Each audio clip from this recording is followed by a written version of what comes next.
Shalom Lakem, que la paix soit sur vous. Avant de commencer, je vous demande de faire pour moi trois petites choses. Regardez la vidéo jusqu'à la fin, afin d'apprendre quelque chose de nouveau. Abonnez-vous et cliquez sur la cloche, la petite clochette, pour recevoir les vidéos et partagez-moi à 3 personnes. C'est parti. Avec vous, le pasteur Anani, nous avons donc aujourd'hui, dans cette vidéo, dans la rubrique Les mots de la Bible, le thème Alliance. Alliance. Eh bien, alliance, de l'hébreu bérit, c'est un accord ou une obligation entre des individus, des amis, des époux ou des groupes. Un monarque avec ses sujets, Dieu avec son peuple. Le terme bérit apparaît 286 fois dans l'Ancien Testament au masculin et semble revenir être issu de l'acadien bar, dans le sens de lié parmi tant d'autres. Et son sens est lié à un terme acadien qu'on appelle biritu, dans le sens d'engagement ou liaison. Mais le sens schématique de l'expression est simplement alliance.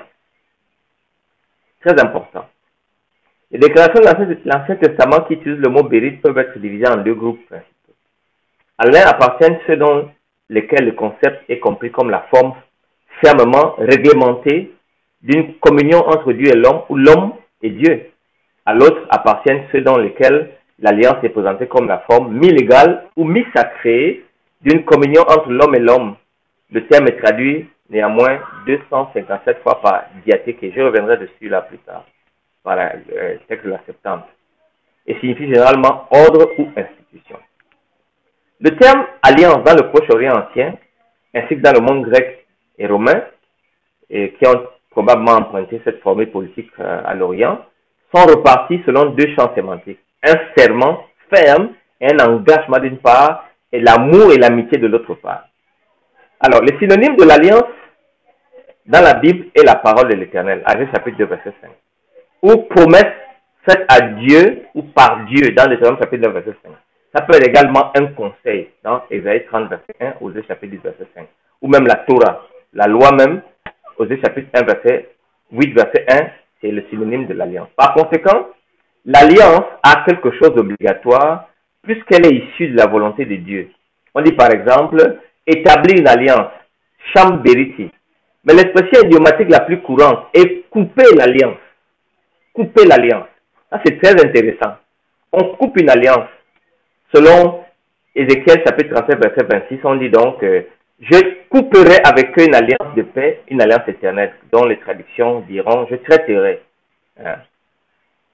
Wekarati lahem berit shalom berit holam. Je couperai avec eux une alliance de paix et une alliance éternelle. Jérémie chapitre 33, verset 20, chapitre 33, verset 25 a le même concept. Couper l'alliance donc était l'idiome qui signifie figurativement décider de la partie inférieure et décréter de la partie supérieure avec des termes bien précis.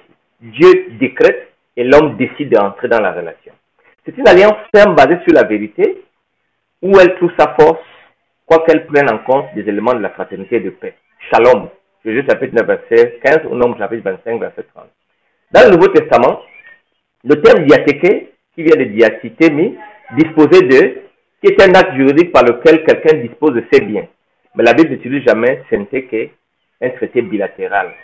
Pour l'hébreu bérit, qui dans l'Ancien Testament est un pacte entre deux parties inégales, une partie supérieure et une partie inférieure, comme cela se déroulait dans les conditions de vassalité. Le puissant promet sa protection aux faibles, à condition que ces derniers s'engagent à le servir. 2 Samuel chapitre 3, verset 12, sous le regard de Yahweh. 1 Samuel chapitre 20, verset 8, chapitre 23, verset 18. Ainsi, un serment rend solidaires les parties. Dieu reste fidèle à ses promesses. Le peuple s'engage à observer les stipulations ou la constitution de l'alliance, d'abord donnée à Israël sous forme de table de l'alliance, ou encore des 10 paroles écrites du doigt de Dieu. Exode chapitre 34, verset 28. Deutéronome chapitre 9, verset 9, Nombre chapitre 10, verset 33.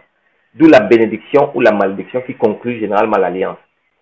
Jamais cependant l'aspect de contrat ne l'emporte sur celui d'une promesse ou d'un don. L'alliance est un don. Galates chapitre 3, verset 15, Hébreux 9, verset 16. En fait, l'alliance amène la paix entre les deux parties. Job chapitre 5, verset 23. L'amitié, Ésaïe chapitre 54, verset 10.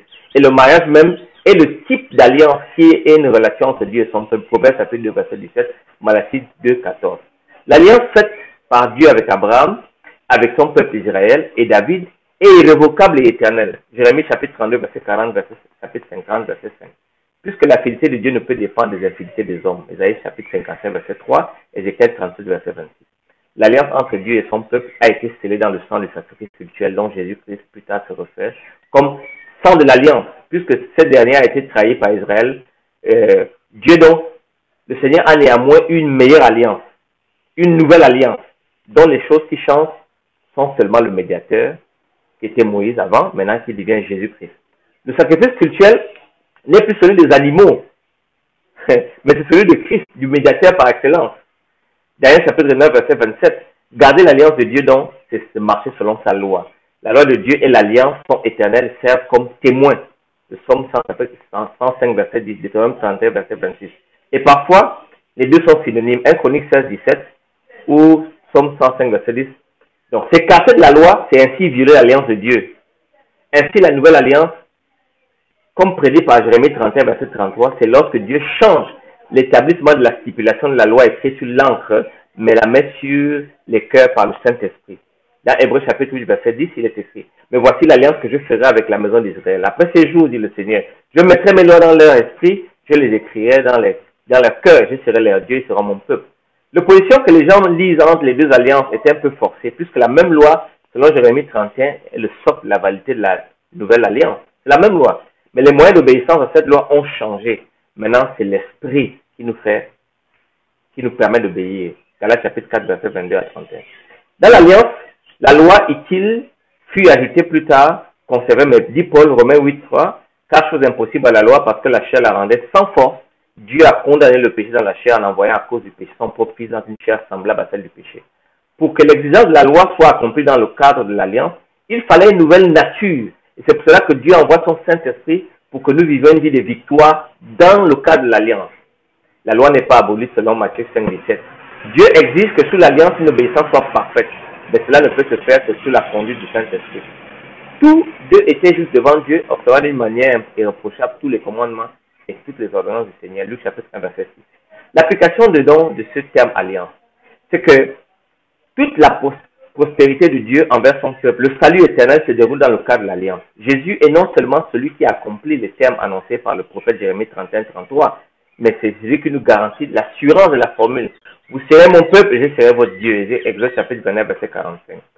Et tout cela devrait être vécu dans le royaume de Dieu avant la seconde venue, la communion parfaite avec le Père.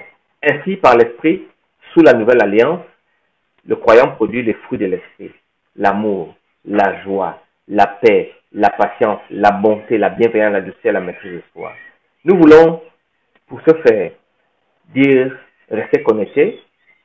Dimanche, nous allons discuter d'un thème important, inclusif, alpha et oméga. Soyez bénis l'Éternel qui a fait les choses de la terre. Nous disons non au racisme, égalité contre racisme. Que le Seigneur vous bénisse. Shalom.